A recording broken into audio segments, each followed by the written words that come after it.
Selamat pagi pemirsa, saya Kina Sution akan menemani Anda dengan beragam informasi terkini di antaranya. Melawan saat akan ditangkap napi asimilasi di Belawan ditembak petugas. Seorang anggota DPRD Nias Barat terkonfirmasi positif COVID-19. Kampung Paten Peduli Sehat di Deli Serdang cegah COVID-19. Selain cuplikan berita tadi, kami juga akan menghadirkan beragam informasi lainnya. Pemirsa, kita aja langsung buat hari ini pagi selengkapnya.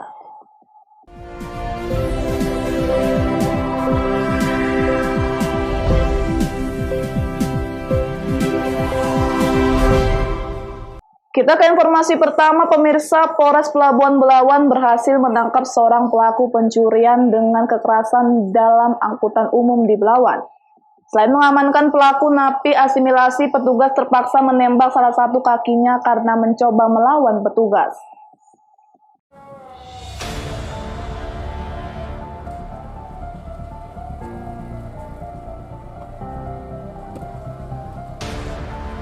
Seorang pelaku berinisial SMH alias Ipang, yang merupakan warga Kampung Salam, berhasil ditangkap petugas kepolisian saat hendak melakukan aksi kejahatan di dalam angkutan umum di Jalan Lintas Medan Belawan, Sumatera Utara.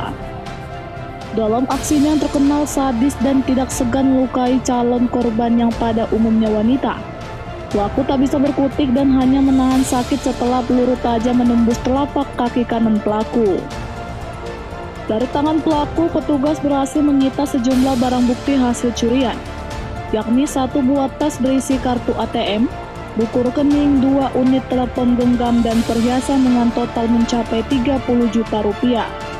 Kasat Reskrim Polres Pelabuhan Belawan mengatakan dari hasil pemeriksaan, pelaku merupakan napi asimilasi yang baru bebas dan sudah 4 kali melakukan aksi kejahatan yang selalu beraksi di dalam angkutan umum.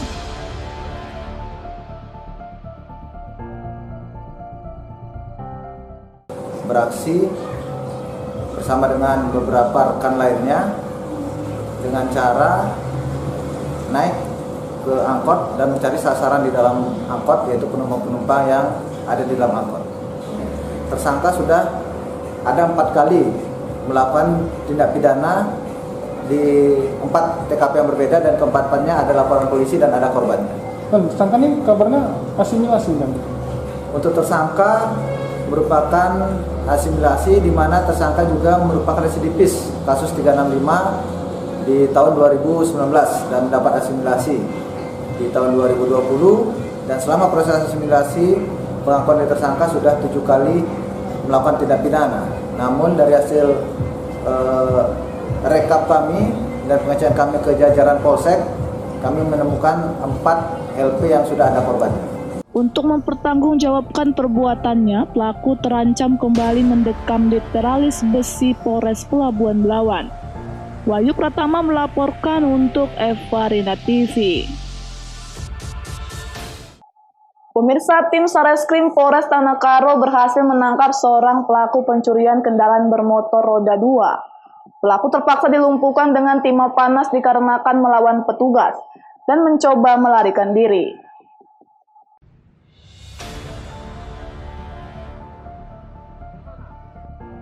Satreskrim Polres Tanah Karo berhasil mengamankan seorang pelaku pencurian sepeda motor di Jalan Abdul Qadir, Kecamatan Kabanjahe, Kabupaten Karo. Pelaku terpaksa diberikan tindakan tegas dan terukur pada bagian kakinya dikarenakan melawan petugas dan mencoba melarikan diri saat hendak dilakukan pengembangan. Pelaku pun kemudian dibawa ke Rumah Sakit Umum Daerah Kabanjahe untuk mendapatkan perawatan atas lukanya.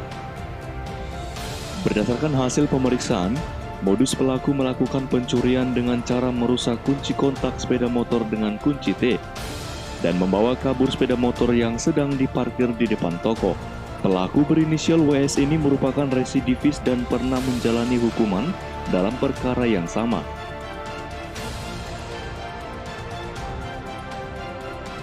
Jadi pada hari ini kita Satreskrim Polres Tanah Karo telah melakukan penangkapan terhadap pelaku pencurian kendaraan bermotor yang terjadi pada hari Kamis tanggal 6 Agustus 2020 sekitar pukul 11. Jadi kita tangkap pelaku di desa Rumah Kabanjahe. Dan begitu kita kembangkan, kita dapat barang bukti di wilayah hukum Polres Deli Serdang. Dan perlu kita ketahui bahwa tersangka tersebut adalah residivis. Jadi tindak pidana yang dilakukan tetap pencurian.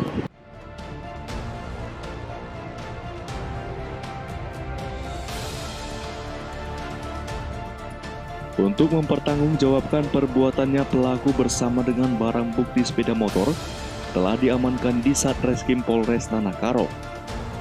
Pelaku dipersangkakan pasal 363 KUA pidana tentang pencurian dengan ancaman hukuman 7 tahun penjara.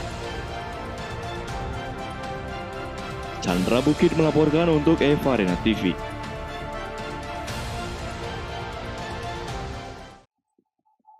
Kita ke informasi lainnya, pemirsa. Kisah memprihatinkan dialami seorang nenek berusia 60 tahun. Warga Kelurahan Tambun Timur, Kota Pematang Siantar, Sumatera Utara. Nenek Rosmawati tinggal di rumah tua sebatang kara tanpa sanak saudara. Ia pun hidup mengandalkan belas kasih orang lain.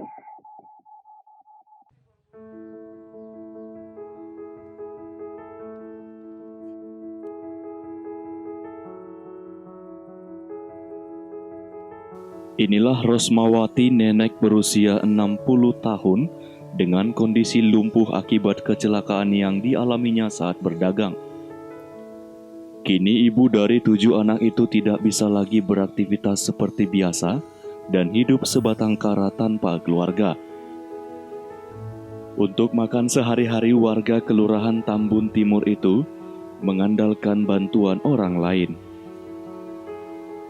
Untuk minum dan mandi, Rosmawati terkadang menggunakan air hujan. Bahkan, rumah yang tak terawat pun kerap dilanda banjir apabila musim penghujan tiba.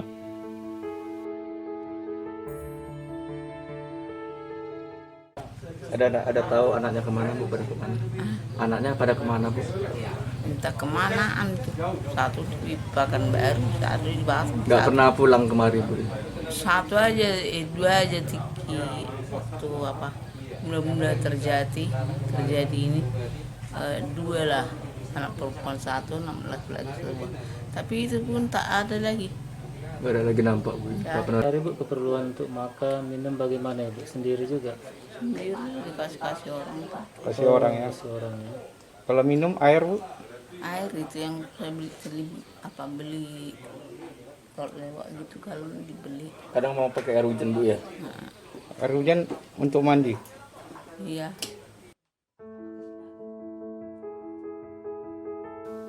Sementara itu, pihak Dinas Sosial Kota Pematang Siantar mengatakan pihaknya telah melakukan pengurusan kepesertaan BPJS Kesehatan dan kependudukan Rosmawati. Ada ibu ini, karena kita tahu ibu ini sangat butuh bantuan itu, karena dia sebatang kara, anaknya 7 tapi di luar daerah semuanya. Kita lihat kondisi rumah tidak layak huni, bahkan tidak punya kamar mandi. Dia mengharapkan air hujan untuk mandi dan kebutuhan sehari-hari untuk makan. Makan dan minum. Kita lihat juga semuanya sangat memprihatinkan ini seperti ini. Kan udah sampai hampir 1 meter rumput. Kita sangat kasihan. Jadi tadi pagi juga saya dengan Pak Lurah komunikasi. Kita sudah langsung uruskan BPJS-nya. Ya, kita sudah uruskan BPJS-nya supaya kelak ibu ini bisa berobat. Dia kan sudah tua, supaya bisa berobat dengan mengharapkan bantuan dari pemerintah.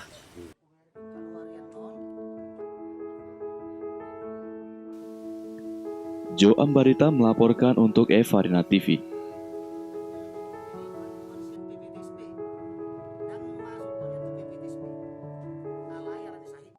Sumut hari ini masih akan kembali sesaat lagi, tetaplah bersama kami.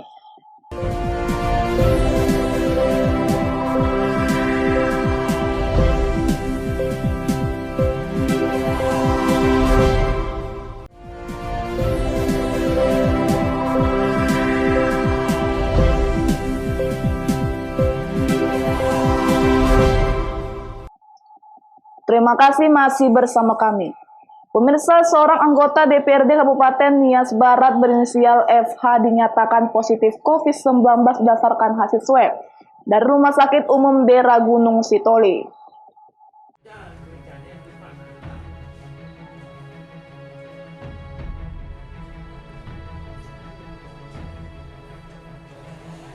Adanya kasus positif tersebut disampaikan oleh tim gugus tugas COVID-19 Nias Barat pada konferensi pers yang digelar di Gunung Sitoli.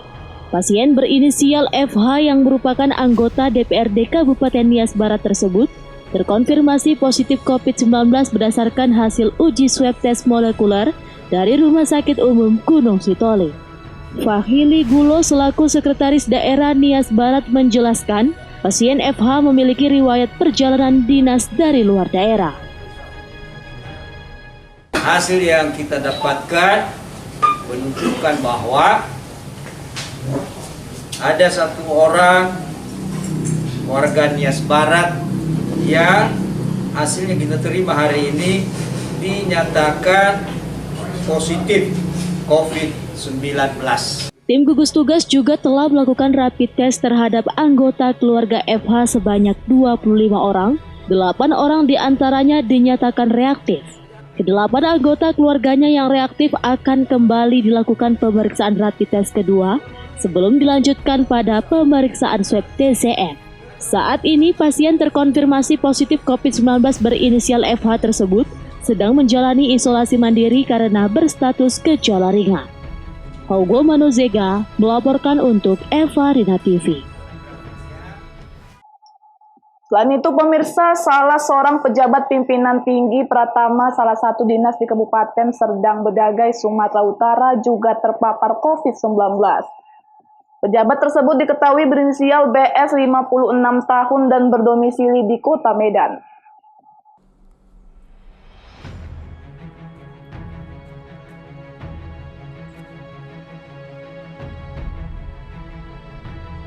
Berdasarkan kronologisnya, oknum ASN ini pada 13 Agustus lalu mengalami sakit dengan gejala demam dan menggigil.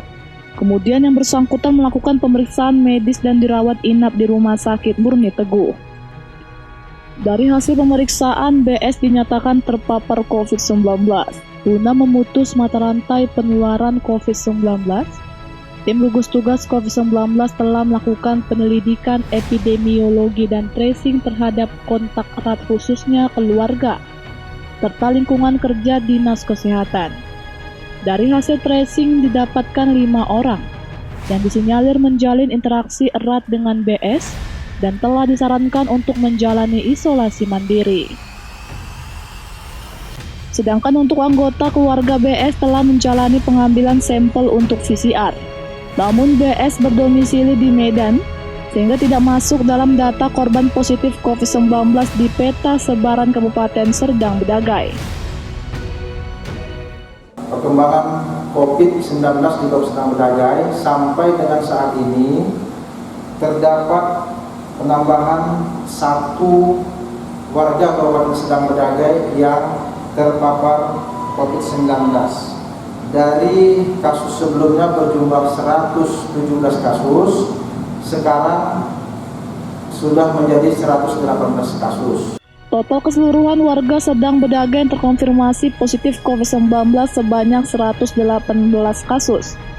Dengan perincian 41 orang telah sembuh, 74 orang positif COVID-19 dalam perawatan di rumah sakit rujukan, sedangkan 3 orang positif COVID-19 meninggal dunia.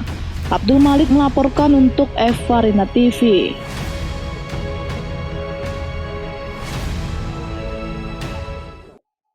Pemirsa, Bupati Simalungun JR Saragi membuka penyelenggaraan Musabaqah Tilawatil Quran ke-46 tahun 2020 tingkat Kabupaten Simalungun secara virtual di Gedung Majelis Ulama Indonesia Simalungun Jalan Asahan. Perlombaan MTQ tahun ini diikuti sebanyak 543 peserta.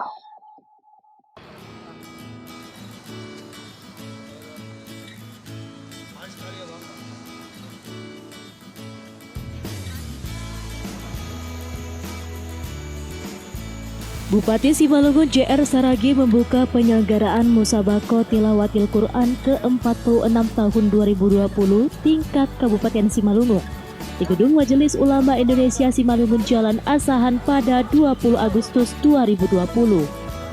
Pembukaan dilakukan secara virtual, ditandai dengan menabur rebana oleh Bupati Simalungun beserta Ketua MUI Simalungun Abdul Halim Lubis, Kapolres AKBP Agus Waluyo, Kepala Kantor Kemenak Sakoanda Siregar didampingi Kasih Penyelenggaraan Haji dan Umroh Amri Syamsi Mamora, perwakilan Dandim 0207 Simalungun, peserta MTQ dan kafilah kontingen. Kegiatan ini juga dilakukan dengan menerapkan protokol kesehatan, mewajibkan setiap tamu undangan untuk memakai masker, mencuci tangan, jaga jarak serta pengukuran suhu tubuh sebelum memasuki gedung. Perlombaan MTQ tahun ini yang dilakukan selama 3 hari dan diikuti sebanyak 543 peserta yang diadakan di 3 lokasi berbeda, di antaranya di Gedung MUI, Ruang Kelas UISU, dan Kantor Kementerian Agama Simalungun. Hal ini dilakukan secara virtual guna menghindari kerumunan massa. Ada 6 cabang yang diperlombakan untuk tingkat anak-anak, remaja, dan dewasa, seperti mujawad, tartil, tahfiz, fahmi, khottil, dan syahir Quran. Bupati Simalungun JR Saragi berharap melalui kegiatan MTQ ini semakin terjalin tali silaturahmi dan berpesan kepada peserta yang terpilih nantinya menjaga nama baik Simalungun.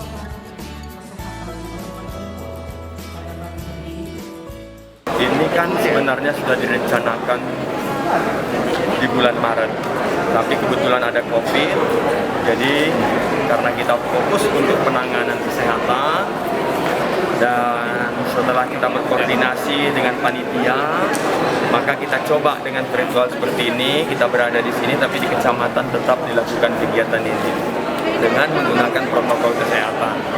Dengan harapan kita, Kabupaten Simalungun harus punya kontingen untuk Sumatera Utara.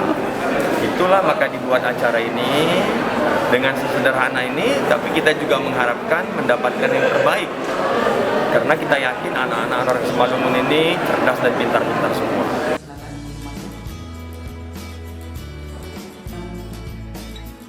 Bagi pemenang dari 6 cabang yang diperlombakan nantinya akan menjadi utusan ke tingkat Provinsi Sumut di Medan pada awal September 2020 mendatang. Dosi Simarmata melaporkan untuk Evarina TV.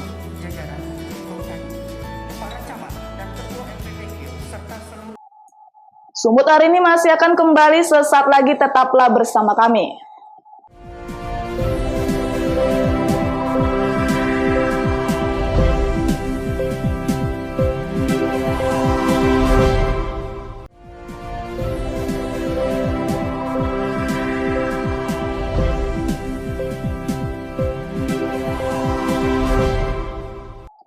Terima kasih masih bersama kami. Pemirsa, Kapolda Sumatera Utara meresmikan Kampung Paten Cegah COVID-19 di Kecamatan Deli Tua, Kabupaten Deli Serdang, Sumatera Utara. Di Kampung Paten ini, warganya secara swadaya mendirikan posko kesehatan yang memiliki ruangan isolasi bagi warganya yang memiliki gejala COVID-19.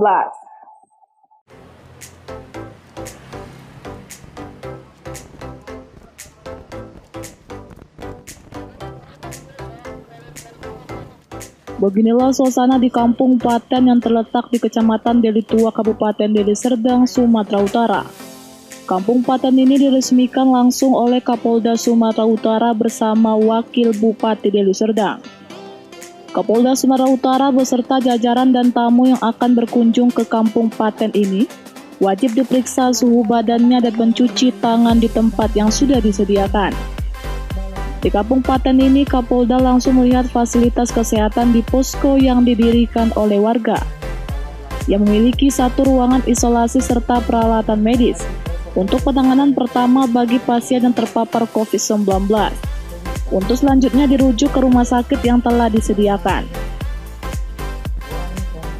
Sangat sudah peduli dengan coronavirus ini. Buktinya mereka bisa ada pemeriksaan kesehatan, ada isolasi mandiri, dan semua dilaksanakan dengan perangkat desa. Saya terima kasih kepada Bapak Lurah bersama Babinsa dan Babin Kamtibmas. Sementara itu, Camat Deli Tua mengatakan, setiap warga yang datang ke Kampung Paten ini wajib menerapkan protokol kesehatan, serta tamu yang datang berasal dari luar kota wajib menjalani isolasi diri mandiri. Di pos kesehatan ini juga disiagakan bidan desa untuk melayani warganya. Karena kita nggak tahu virus ini apakah ada lengket di tubuhnya, maka kita terapkan ini sekaligus untuk meresmikan Kampung Paten ini, sekaligus menyiapkan ruang isolasi, ada 3 tempat tidur, dan di sini udah ada perwakilan dari bidan desa untuk memeriksa TEM atau suhu tubuh. Dari data yang diperoleh, kasus pasien COVID-19 di Kecamatan Deli Tua sebanyak 6 orang meninggal dunia, dalam perawatan 40 orang, dan sembuh sebanyak 20 orang. Diharapkan dengan adanya Kampung Paten ini dapat mengantisipasi penyebaran COVID-19. Wahyu Pratama melaporkan untuk Eva Rina TV. Pemirsa, Kapolda Kalimantan Tengah memimpin panen padi perdana dari lahan lumbung pangan nasional atau Food Estate Kabupaten Pulang Pisau, Kalimantan Tengah. Penanaman padi di lokasi tersebut dilakukan pada bulan April 2020. Kapolda Kalimantan Tengah Irjen Polisi Dedi Prasetyo dan para pejabat setempat memimpin panen perdana di kawasan Food Estate di Kabupaten Pulang Pisau, Kalimantan Tengah. Panen ini membuktikan pemilihan lahan sebagai kawasan lumbung pangan nasional atau Food Estate sebagai pilihan yang tepat. Panen perdana ini mengumpulkan hasil padi dari lahan sawah seluas 6.000 hektar yang berada di Desa Balantisiam dan Desa Gadabung. Penanaman benih padi di lokasi ini dilakukan pada bulan April 2020 yang dihadiri Menteri Pertanian Syahrul Yassin Limpo. Kapolda Kalimantan Tengah dan Bupati Pulang Pisau menyatakan hasil panen ini membuktikan lahan di lokasi ini sangat cocok untuk ditanam padi. Kita mensukseskan program pemerintah, yaitu untuk Kalimantan Tengah ditunjuk oleh Bapak Presiden sebagai Food Estate dalam rangka untuk mewujudkan ketahanan pangan nasional. Ya, salah satunya di Desa Balantisiam, Kabupaten Pulang Pisau ini. Kita lihat sangat subur sekali. Di sini ada 6.000 sampai 8.000 hektar yang siap untuk diupayakan untuk peningkatan produksi padinya. Ya, jadi bisa mencapai 4 sampai 5 ton per hektar. Yang tadinya 4 sekarang bisa mencapai 5 ton per hektar. Itu untuk padi hibrida, untuk organik bisa mencapai 9.000 ton per hektar. Hasil panen dari kawasan lumbung pangan nasional atau Food Estate ditampung dan dikelola oleh pemerintah daerah. Di Kabupaten Pulang Pisau terdapat 29.000 hektar lahan pertanian existing dan 10.000 hektar lahan untuk program optimalisasi. Dari Pulang Pisau, Kalimantan Tengah, Redianto Tumon, Kantor Berita Antara, mewartakan. Pemirsa, demikianlah rangkaian informasi dalam Sumut hari ini pagi ini. Saya Kina Sutia mewakili kerabat kerja yang bertugas pamit undur diri. Terima kasih atas kebersamaan Anda dan sampai jumpa.